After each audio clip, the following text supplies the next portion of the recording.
고난 주간이 다가오는데 우리도 주님의 그 고난의 의미를 깨닫는 것이 필요합니다. 왜냐하면 우리 삶 자체가 고난의 연속이기 때문입니다. 예측 못할 일들이 항상 우리의 삶 가운데 일어나게 됩니다.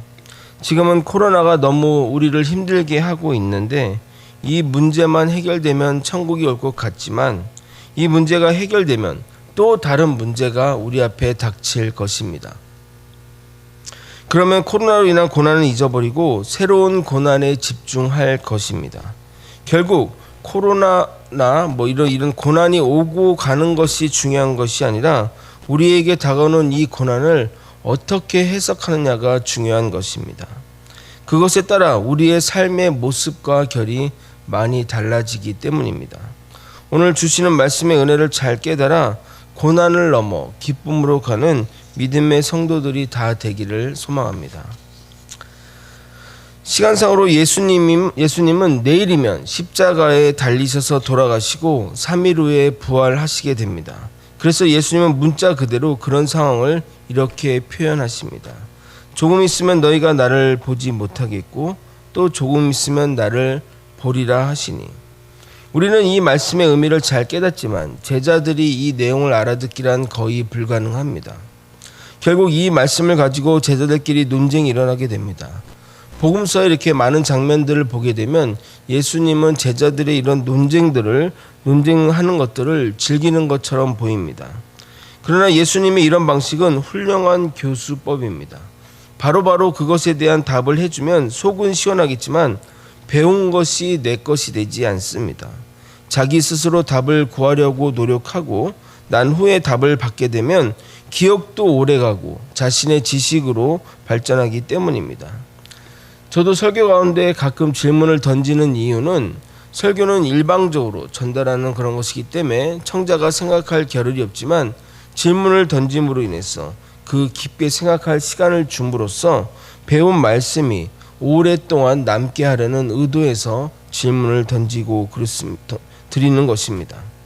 결국 본인들에게서 선한 답이 나오지 않자 예수님께 물어보았고 예수님은 그들의 질문을 받아 다시 한번 언급하게 됩니다.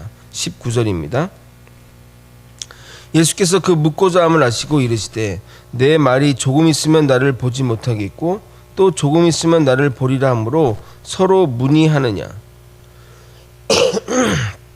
문자적으로 읽으면 너희가 그것도 모르냐 하며 책망하는 듯한 말로 들리지만 부드러운 어조로 다시 문제의 핵심을 표현하는 겁니다. 심리학에서 질문자의 질문을 상대방이 다시 짚어주는 것은 질문자를 편하게 만들며 존중받는 느낌을 받게 만든다고 합니다. 그래서 고객센터들 이렇게 전화하면 그렇지 않습니까? 그런 방식으로 답하라고 교육을 받습니다.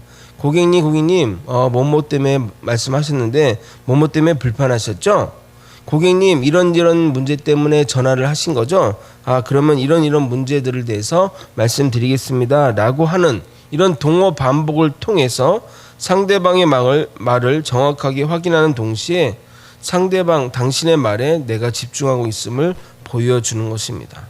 여러모로 예수님은 제자들에게 이렇게 맞춤 교육을 진행하고 계신 겁니다. 이어서 예수님은 본인의 죽음을 두고 제자들과 세상의 상반된 입장을 이렇게 말씀하십니다. 20절입니다.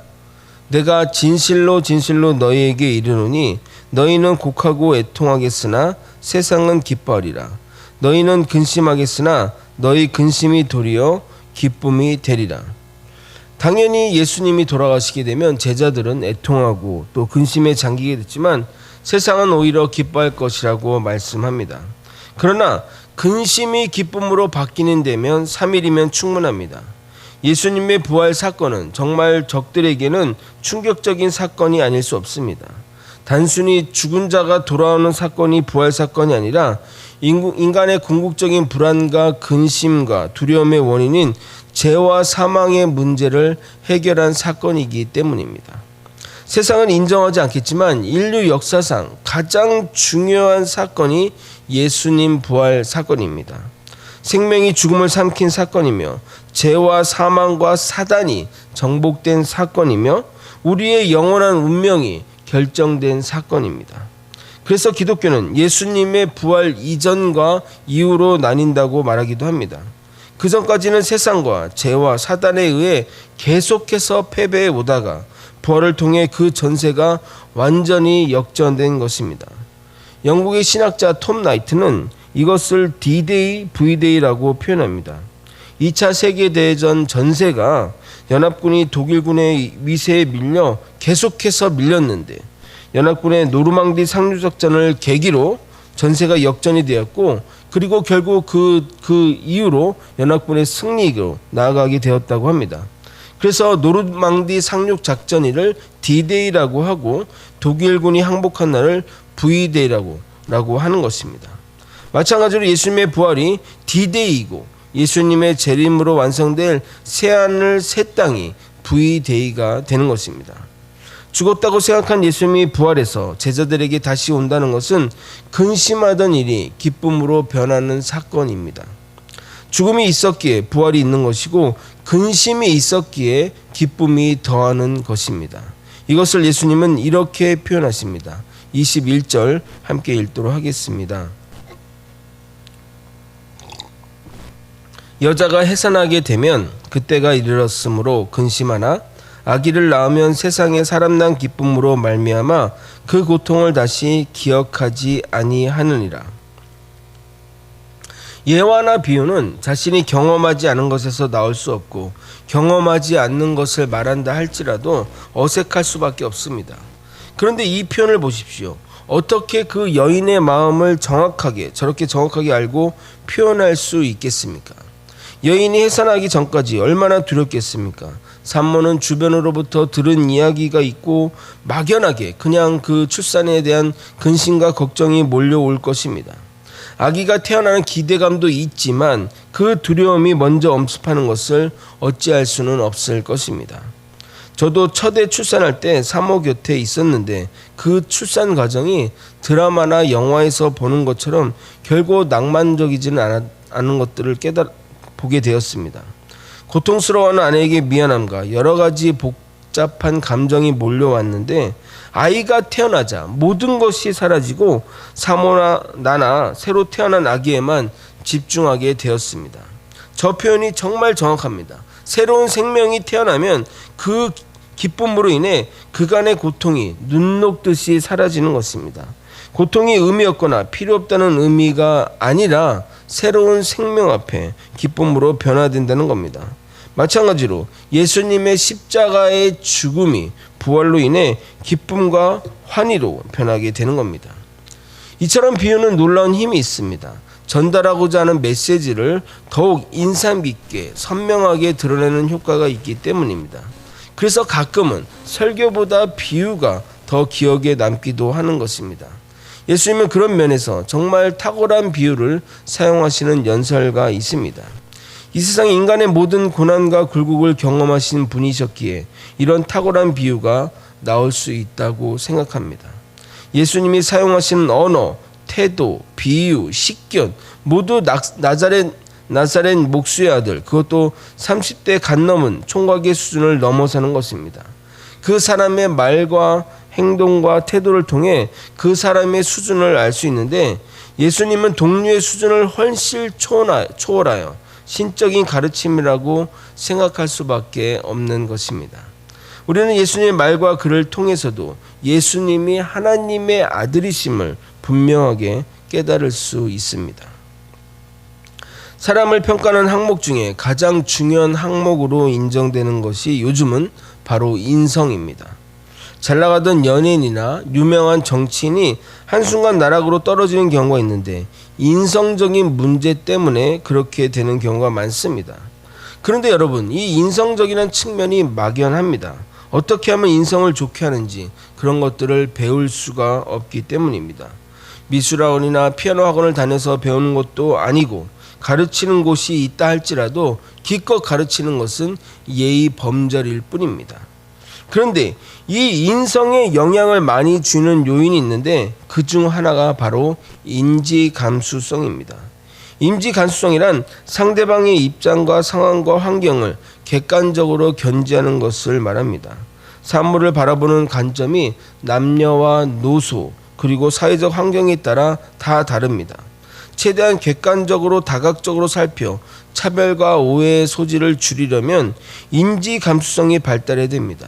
이것이 인성에 중요한 영향을 미친다는 겁니다. 장애인을 배려하는 마음은 장애인의 입장에서 장애인을 잘 아는 사람에게서 쉽게 나오게 되지만 장애인의 마음을 공감하지 못하는 사람은 무리한 행동을 하기 때문입니다. 그것이 인성의 표출로, 인성의 부족으로 표출이 되는 겁니다. 그런데 이 인지 감수성은 다양한 삶의 굴곡을 경험하거나 또는 독서를 통해 간접 경험을 한 사람들이 발달하게 됩니다. 반면 평탄하고 삶에 큰 어려움을 겪지 않은 사람들은 상대방을 이해하고 배려하는 데는 한계가 있습니다. 재벌집 자녀들이나 어릴 적부터 귀하게 자란 사람들이 상대방의 아픔과 어려움을 이해하지 못하고 갑질을 하는 경우가 있는데, 그러면 그 사람들이 인성에 문제가 있다고 말을 하지만 근본적으로 인지 감수성이 떨어지기 때문에 생기는 일들입니다. 그렇게 귀하게 자란 친구들이 어려운 일을 겪으면 경험해 보지 못한 일들로 인해 심각한 타격이 오고, 그래서 약물이나 다른 것들을 의존하는 경우가 발생하게 됩니다. 그러므로 말하고자 하는 바는 삶의 굴곡과 어려움이 있다고 해서 그 인생이 불행하다고 말할 수 없다는 겁니다. 어려움을 극복하기가 힘이 들지만 그 어려움을 이겨내면 그러한 어려움을 이겨낼 내성, 즉 인내가 생기는 것이고, 돈으로도 살 수 없는 경험과 노하우가 가지게 되는 겁니다. 그리고 특별히 어려운 일수록 그것을 이겨냈을 때 성취감은 더욱 높아지게 됩니다. 또한 실패할지라도 그 실패를 어떻게 해석하냐에 따라 좌절과 절망으로 나아갈 수 있지만, 성공으로 나아가는 과정 또 성장의 단계로 생각한다면 결코 실패는 실패가 아닌 것입니다. 제자들에게 예수님의 죽음은 어찌 보면 처음 겪는 제대로 된 고난입니다. 그 전까지는 예수님이라는 큰 산이 있었기에 어려움이 그들에게 직접적으로 다가오지 않았습니다. 그래서 예수님의 죽음과 그로 인한 부재는 모든 제자를 실족하기에 충분했습니다. 한 번도 경험해보지 못한 고난이었기 때문입니다.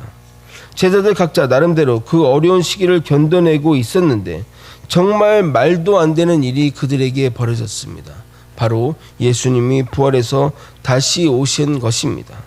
제자들을 짓누르고 있던 문제가 일세 해결되며 다시는 예수님을 배반하지 않겠다는 믿음의 고백이 서게 된 것입니다. 그리고 정말 제자들은 모두 그런 믿음의 삶을, 예수님의 부활 이후로 그런 믿음의 삶을 살아가게 됩니다. 이 모든 것이 예수님의 죽음이라는 고난이 왔기에 성장할 수 있었던 것이고, 예수님의 부활로 인해 근심이 기쁨으로 변하게 된 것입니다. 누구도 이제는 예수님의 죽음에 대해 이야기하지 않지만 죽음이 없었다면 부활이 없었음을, 고난이 없었다면 기쁨이 없었다는 것을 부인할 수 없는 것입니다. 말씀을 정리하겠습니다. 예수님은 자신의 죽음과 부활의 의미를 깨닫지 못해 설왕설래하는 제자들에게 이 일로 인해 벌어질 결과들을 설명해 줍니다.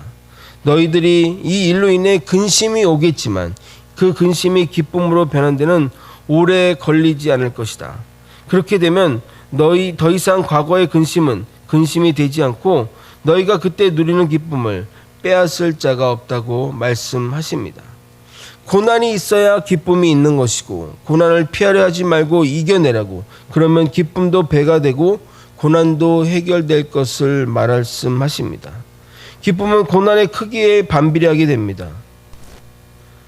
기쁨은 고난의 크기에 비례하게 됩니다. 하지만 우리가 고난을 이겨내지 못하면 기쁨도 없고 그 고난은 자신의 한계가 되어버립니다.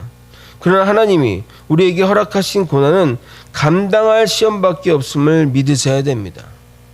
결론을 알면 과정은 쉽습니다. 우리 모두 최후 승리를 믿으며 나아가는 믿음의 사람들이 다 되길 예수님의 이름으로 소망합니다. 다 함께 기도하시겠습니다. 하나님 아버지, 하나님이 주신 또 하나님이 허락하신 그 고난을 통해 그 이후에 있는 기쁨을 바라봅니다.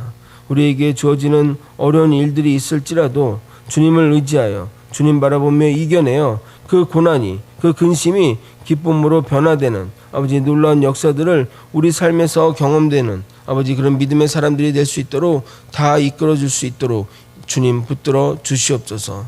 오직 주님만 의지하며 지금 우리에게 닥친 이 코로나라는 어려운 시기들을 잘 이겨낼 수 있도록, 그래서 믿음도 더욱 성장할 수 있도록 이끌어 주시옵소서. 사랑이 많으신 예수 그리스도 이름 받들어 기도드리옵나이다. 아멘. 주기도문으로 예배를 마치겠습니다. 하늘에 계신 우리 아버지